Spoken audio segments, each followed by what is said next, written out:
panel. Yeah, of course. How was that for you? Exhausting. Yeah. It's a big day. But it's fun and bittersweet. It's weird to do the last one. What do you feel like you owe to the characters to close out the show? Well, I think everybody deserves a win, and what the shape of that might be is different because a lot of that's going to be bittersweet. Say you win some and you lose another thing, so you may be saying goodbye to somebody in service of the win. So it's going to be all over. But I think that owe that, and then emotionally closing it up. So the emotions of the show I think has always been the bread and butter, the relationships with the characters.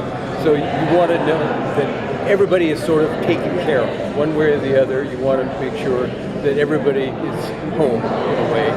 So I think those kinds of things. 14 years of mythology and obviously some really diehard fans. How do you guys keep it all straight? All of, when you're writing episodes, do you guys have a resource or anything like that? We have assistants who track all this stuff, and if you just phase out, because really, sometimes if you're in the middle of something, if you're in the middle of the season and you just can't keep something straight that happened, because part of what we're doing this season is resurrecting so much of what came before, because I think we all feel an obligation to pay honor to what came before, the tremendous foundation that Eric laid, and to bring back a lot of that. Some of those things that we haven't revisited since season 4, season 5, some characters we haven't seen since that era.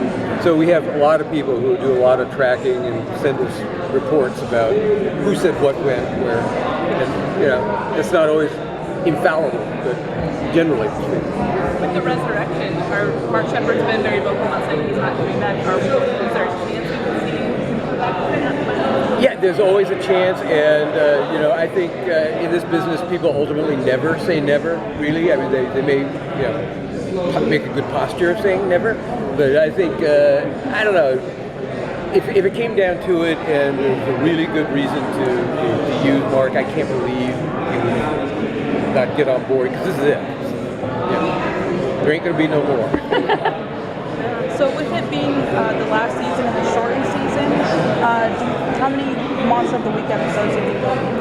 I don't know. I know in the first 6, there's 2-ish, because the myth thing, the stakes of the myth arc are so strong and so big this year that there's got to be respect paid to that in every episode, even if it's a standalone.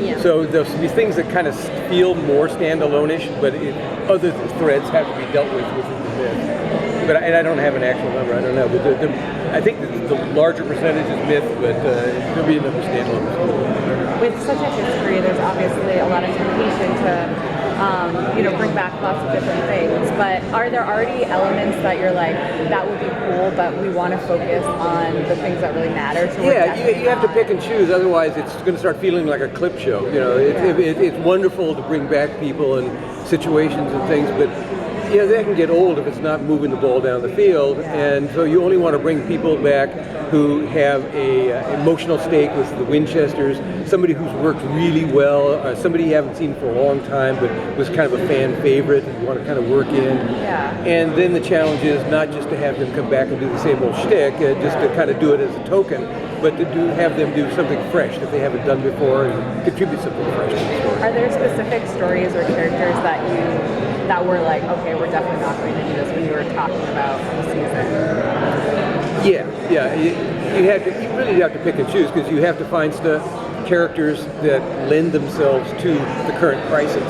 So if people can't do that, you don't. As fun as Dean's or Sam's secret friend was, there's not a lot of place for that to play in this current arc.